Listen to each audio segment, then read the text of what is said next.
Hi everyone, and welcome back once again to Packing and Chatting with me, Chance from Chance Collects. Basically just going to talk about whatever's on my mind while I'm packing my orders for the day. Today we have 4 orders, which is technically 3, but I'll talk more about that as we go along. So I'm just going to go ahead and work on my computers finding my stuff. I'm going to start with my eBay orders, of which I had 3 today. Although it is technically 2. So weirdly I had, it's not this box. So weirdly I had someone order 2 cards from me pretty much back to back as separate orders. So I just reached out to them and said, hey, can I combine them send them in one package? And they were like, yeah, sure, no problem. Which is good overall, because what that means then is I save on the postage. So overall, brilliant all round. Also sold today this lovely Gengar as well. Hopefully that shows up a bit better than they did yesterday on the video, but yeah, lovely little Gengar, that one. Yeah, has the Gengar premium as well, so happy days all around. You see D31. So yeah, so that was quite a good thing that happened today. I always feel as well, like as a seller, if you reach out proactively to buyers asking if you can do something that's in your favour, you know, sometimes more often than not, they're actually okay with it. I feel like they appreciate the transparency. And to be honest, quite a lot of the time, I feel like I've had suppliers, not suppliers, so what am I saying suppliers for? I've had buyers comment on my responsiveness, should we say, or willingness to communicate with them. So, you know, the customer service aspect is, you know, should not be lost on anyone as part of this game as well. Like, it's a very important part of what we do, to be perfectly honest. So, yeah.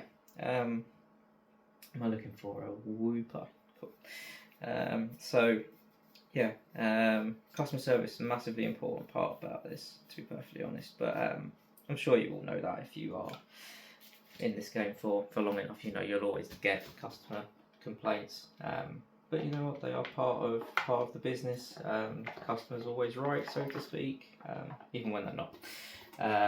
But yeah, that's the classic saying, I guess. Right, so that's my eBay orders done. So we did also have a sale on Card Market today. Now, Card Market, I find a funny old beast. It feels a bit like a necessary evil in the European trading card space. Personally, not a massive fan of their website. Having bought from them before, I actually found that their website was god awful. Absolutely awful. Very, very dated. Incredibly dated. But I guess they have a bit of first mover advantage, should we say. So because they've been there for long enough and were there early enough, it meant that, you know, I guess they have the audience, and I mean they're pretty huge in Europe. And as far as I'm aware, Magic moves very, very well on there. A lot better than what Pokemon does.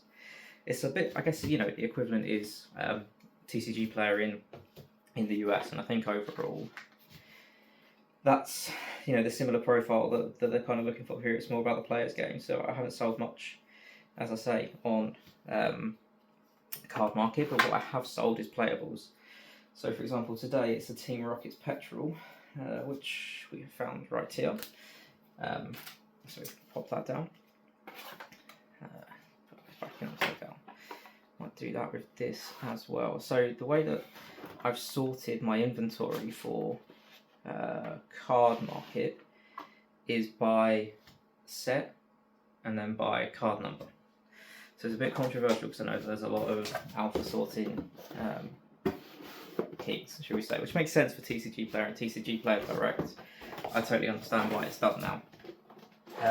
But I am aware, or I realise, that with Card Market, with how the pull sheets are generated, you can generate it by set number. So because of that, that's why I've just gone with set number, and to be honest, that makes more sense to me to store things that way, so I'm quite happy to do it that way. You know, and you know, it makes me happy, so that's the way I'm going to do it. Until, you know, there's a day where that is no longer, you know, something that works. So we'll cross that bridge when we come to it. But anyway, as I say, like the website itself is god awful. It feels like it is built in the 80s. Everything is very, very slow. Finding anything is extremely difficult. I don't fully understand all of their trend values that they put on. Maybe I need to do a bit more research into that, to be perfectly honest. So maybe that is my bad rather than anything the Cardmarket are doing wrong. But what I just cannot fathom is in 2026, if you want to make it, you have to deposit into your wallet. You can't just pay by credit card. And if you do the bank transfer, it can take up to 5 working days for you to get the funds into your wallet to be able to buy anything. That's a long time considering, I guess, it's also a bit of a problem with how society's gone, with it being a bit more instantaneous and ADHD in its nature. But still, that's a long time to wait to get funds into your account just for you to buy any cards. Or you can do a PayPal transfer, of which, if you do, it comes with fees. So you have to pay extra just to get the money into your account quicker so that you can actually buy the card you want. It's a bit of a weird one, to be perfectly honest. The one good thing I would say about it, though, is that you are able to, or the shipping costs are covered by the buyer. And that is good, because obviously that helps with the margin. The costs of the cards are also vastly different to what you'd get from TCG Player. Many cards are listed for like 2 cents. So it's like I don't really understand that model either, and I've thought about this recently. I need to do a bit more of a deeper dive, and I'll probably make a video about how I calculate pricing on Cardmarket and what I want my kind of floor level to be. I don't think it's going to work out if we do. If I take a similar approach to what TCG Player does, and people take like a 15 cents floor or 25 cents floor, I don't think that's going to work just because of the competition that's around. So what I think I need to do is I need to work out how much really it's going to cost for each extra card that gets sent out, because I think I make more money sending 1 card out than 2 cards out at the moment, which is baffling. But at the end of the day, we'll figure it out in one way, shape or form. Right, so now I'm going to go ahead and generate my labels. So I'm going to have to do this twice because I have 3 orders. One of these I'm going to have to mark as dispatched by another courier. So this is also why I don't use the integrated eBay label generator. I use the Royal Mail website for called Click and Drop, and this is the reason that I do that, is because I have 2 and maybe more different sources of selling. So it's great to do it through eBay, it's all there 1 click, but this is all hooked up through API, so it generates all of the labels very quickly or straight away from the orders. It's not integrated with TCG Power Tools, which is the tool that I use for Cardmarket, and it has all the auto pricing. I've just made a mistake. Yes, I use TCG Power Tools to upload all my inventory to Cardmarket, and in doing that, what that means is it's not directly integrated to the Click and Drop with Royal Mail. So I have to paste those in manually, but that's okay because there's an easy way to copy and paste the addresses in. I have only had 2 sales on Cardmarket now. What am I doing here? But I really struggle with Cardmarket. I feel like Card Trader is also not that great either. I thought it might be a bit better because it looks a lot more modern and sleek, and I feel like it is better for the searching and finding of cards. But I also need to look about all of the fees and stuff that are associated with that, because it seems like, again, buyers pay a postage, and postage seems quite expensive. Like I found a couple of UK based sellers, and it was talking £4 for postage, which seems very, very extortionate. for postage, to be perfectly honest. I don't know if that's being set by Card Trader themselves or if that is being set by the seller, but because it's consistent across 2 different sellers, I'm going to presume that it is being set by Card Trader. How they calculated that price for the postage, I do not know.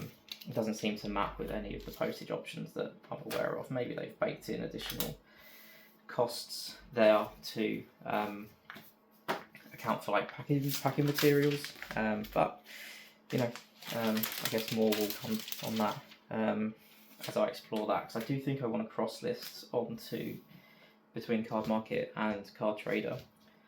One of the limitations that there is with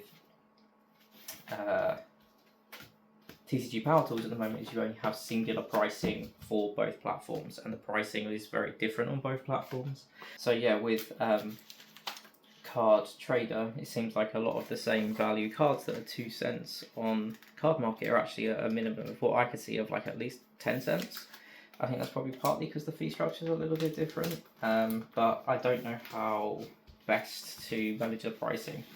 I don't know if I'm better off having increasing the floor on Card Market as well, which will obviously just help the margins, but you know, I'm struggling to get sales as it is, and I think that's just due to the inventory size anyway, so I'm not really too concerned about that at the moment. But I'm also thinking that, you know, if I can list on both platforms, it seems like on Card Trader there is fewer UK based sellers at the moment. Now whether that is because the market's not there or because the sellers aren't there, I don't know. But if I have an easy way to list on both, I don't know why I wouldn't experiment with listing on there as well. Yeah, I need to do a little bit more looking into it. I'll try and do that throughout the week and see, and you know, maybe next week or so I will look to get the cards listed up on there as well. You know, it should just be a few clicks of a button, so to speak. If you know, the TCG Power Tools is integrated as well as it says it does. I don't know if it integrates with Card Trader Zero. So Card Trader Zero is a similar program to TCG Direct, where it is they send you the like equivalent of the return invoice every week, I think it is. You prep it all up and you have to ship it off to their factory or their depot warehouse in Italy, somewhere in Italy it is, where they check all the cards and make sure they're the condition that you say they were, and they penalise you quite harshly if it's not. So you know, you need to make sure that your conditioning is on point. That's one of the things that scares me a little bit, I think, because I'm quite new to all of this overall.